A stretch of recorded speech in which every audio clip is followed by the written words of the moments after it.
if you ever tried to hold your ass cheeks together when you had to poop, right?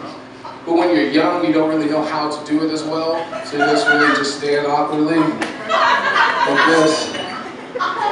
And if you ever seen little kids, when they go to poop, they do this awkward, like...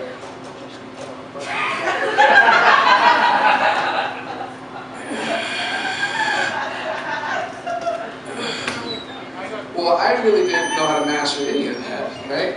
All I knew how to do in basketball practice was this. The funny thing was, the coach stopped the practice and was like, everyone check their shoes. I see some dog poop on the ground. We all checked our shoes, no dog poop. 10 more minutes go by, there's more mysterious poop on the ground. I'm starting to get nervous because I know it's me.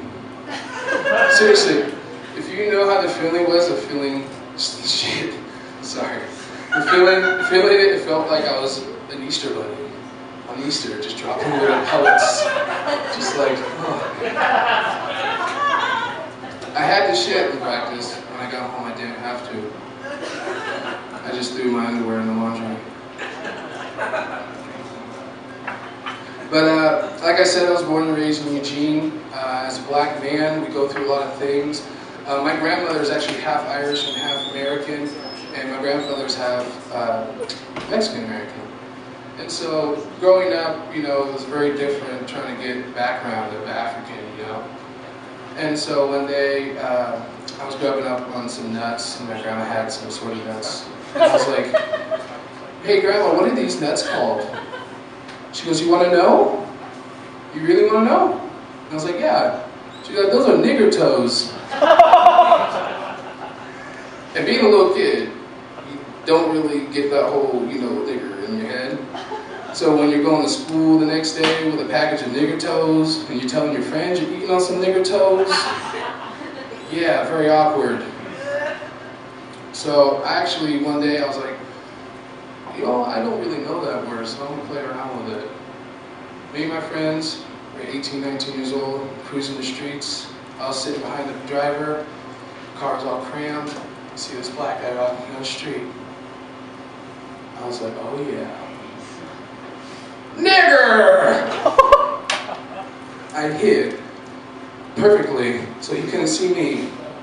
And he saw all my friends, all white. It was perfect. He did like the... And my friend sped off. He was like, what the fuck was that? What the fuck was that?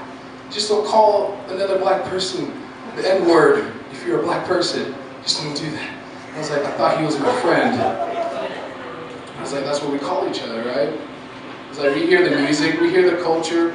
The thing is that I watch BET just to view what other black people, unlike me, myself, that are doing. So I see it, and they're all luxury, you know, they're all the diamonds and everything. And when you view their parties, so mostly all the guys are just dancing, you know, they're like, hell yeah, you know. And all the girls just stand there with their purses like, yeah. Now that's a black party, right? White parties nowadays are the guys are standing around going, while the white girls are over here twerking in the videos. They're like, Miley Cyrus can do it, I can tear shit up.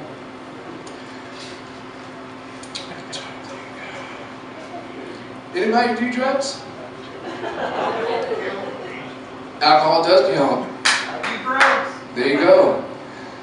I was actually at the festival, a hymn festival 2 years ago, and some guy came up to me and he's like, hey brother, want to do some acid? Never done acid before. I said, sure. He's like, if you want so, I got some shrooms. I was like, I'll take those too. Took them. Now, those aren't 20-minute drugs at all. I thought it was going to be like a joint, you know, cool, cool. I had to go to the porta potty, right? I take a pee. I see what it looks like shit on the ground leading to the porta potty. And I'm like, well, this is already a bad sign. I go into the porta potty. The shit substance looks like it's everywhere in the porta potty. And I'm like, wow, this would be a perfect place to shit, I guess. It's already everywhere. But the thing was that I'm thinking about if I wanted to take a shit, I'm standing in the shit. Right? The funniest thing ever was hearing a black guy running out of a porta potty at like 2 o'clock in the morning going, "There's shit everywhere! Shit! I can't even tell if it's on me." Thank you for that. I'm going to actually close in here.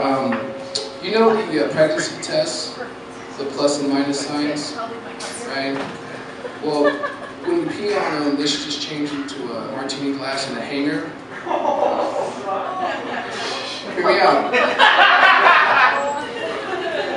The martini glass, clearly states that you can go party, drink, all what you want with your friends all night, get wasted. And the hanger just means it's time to hang it up. My name is Joe Parra. Thank you.